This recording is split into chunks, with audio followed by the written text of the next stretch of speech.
Uganda woman.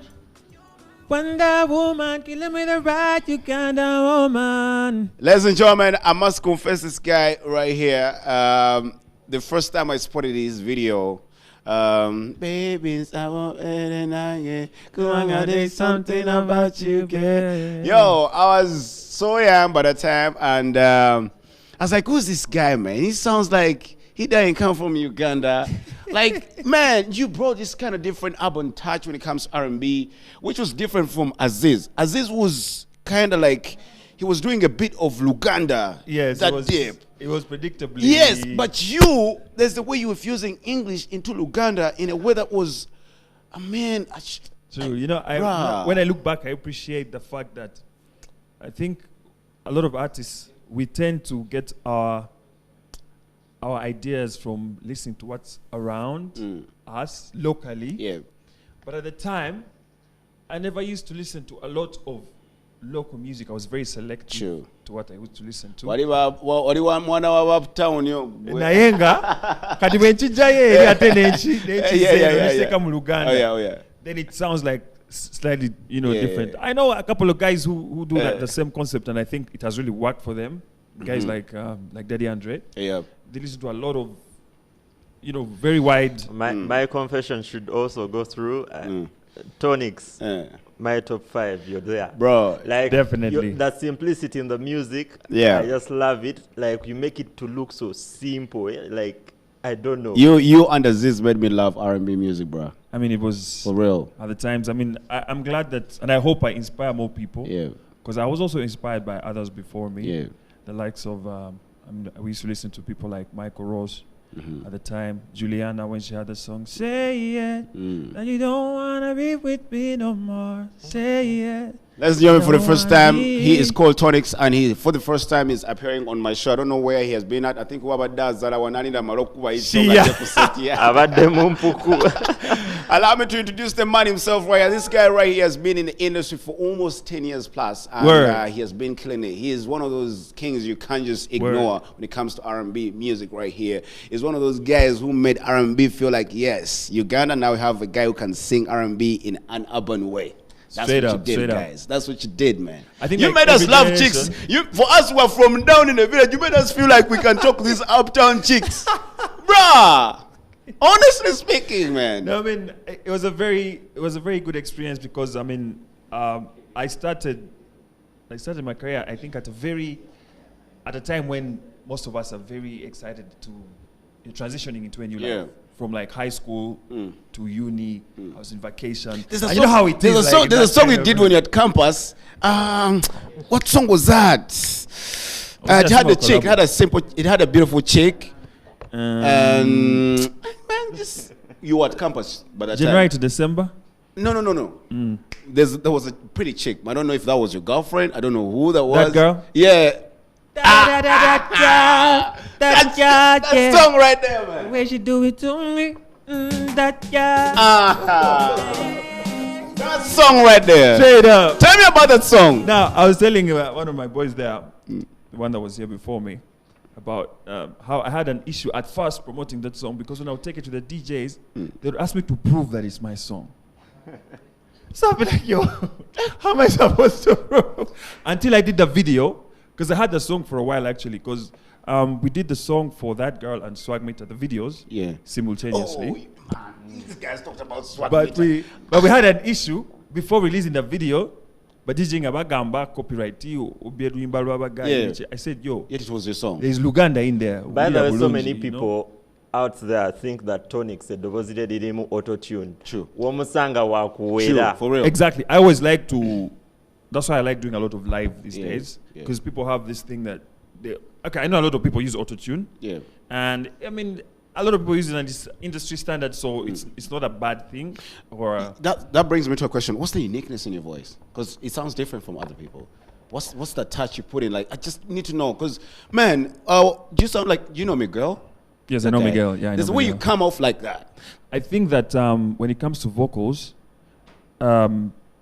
First of all, I had experience like in high school, singing like in fellowship, and we had a jazz band, like a proper band with guitars and all, where we'd actually sing live. So I had a couple of, I should say, training, so to say. So it's a bit different because then you're able to develop and know your comfort zone. If you're a tenor, an alto, so over time you develop one. So by the time I was hitting studio, I didn't really have to rehearse. I'd been rehearsing for years without thinking about it, you know? So it was a bit easier for me. Whereas I think a lot of people go straight away into computer music, you know? And you get inspired by some artists you admire and look up to, and you go straight to the studio and you do it. Yo, when I saw you with Roberto, I was like, my guy has gone. My guy's, I don't know. How did you link up with Roberto, bro? Like, it's a funny story. I was doing an interview with him, but then I looked at this guy like from Zambia, right? Yeah. And I'm like, how did TONIKS get? You know, when you get a chance to be on this platform, you feel like I had a couple questions, lots of questions way back. True. Now it's the time I need to ask them. Yeah. I need to know, how did you link up with Roberto? Roberto, it was a funny story. General Ozzy is Roberto's big brother. Oh, yeah. And I think that the one who did the song with the radio. Weasel, yes. Potential. Potential, yeah. So we used to hang because I was really good friends with Mose and stuff. So we used to hang there a lot. You even have a song together. Yeah. Yeah. And so after General Ozzy did the collaboration, they used to come to the clubs a lot. And so they had some of my stuff. So they said, who's this guy? And, you know, they made an introduction. And so Ozzy was like, yo, I have my little brother. He's also doing his thing in Z. I think you guys would really click together. So I said, why not? And so that connection was actually through Good Life to General Ozzy and then to Roberto. That was a song. That was a big song, yo. There's never na TONIKS watu sabula mutata.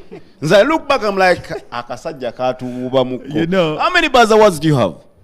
Yeah, I don't know, like R&B. 4. Ngunu guy I think TONIKS like ngobana muka. I think like 3 or 4. I really wish like even the, you know, awards like the Palm Awards had, you know, continued, because of all the awards I've experienced, I think they used to have a lot. They used to put a lot of value.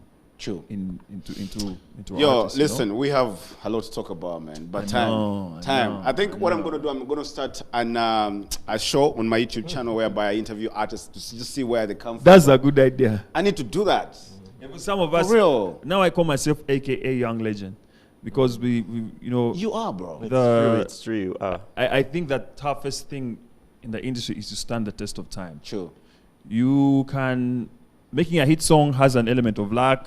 You have the right Mwana producer. You can do it. Ugenda tuteka mubozi mumudi yo kunyumya choka producer ngamba tuveyo. Okay, I just need to know about how do you link up with Gift? Is it Gifted? Yes. The one for Hustle King. Yeah, but yes. I don't work with them anymore. You don't work with them, right? Yeah. It's been a while. I think ever since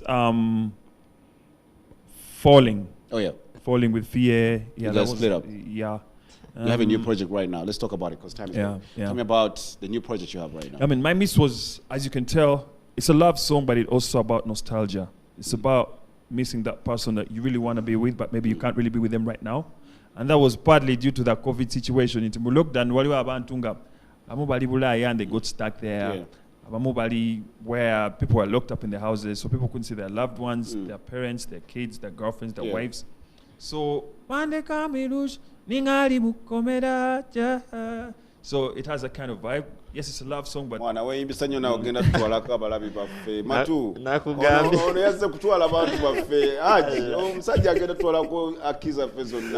the thing. Okay, bro.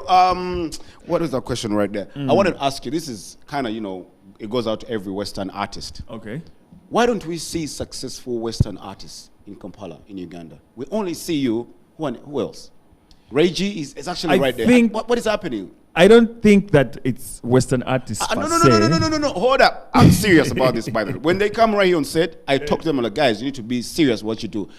Is it because you guys are kind of lazy? Is it because you guys feel like you made it? I don't know what's happening. No. You need to advise them because they're watching you right now. You're one of those guys who's I don't know. I think come from the West. In Nyankore, there's a saying that goes, "Ogwenkoko to go gwendai." So I've learned, even among the artists that are here in the Central, what works for one person might not work for another person. It's very hard. There is no like magic formula that will work for every person, every artist, in every. So I think it's up to Chisinzira, really. You just have to try hustle your way and figure it out. That's all I can say. There's no magic trick. Abo West muri de mbagambire mwahurura, right? Mwahurura. Yeah, mwahurura.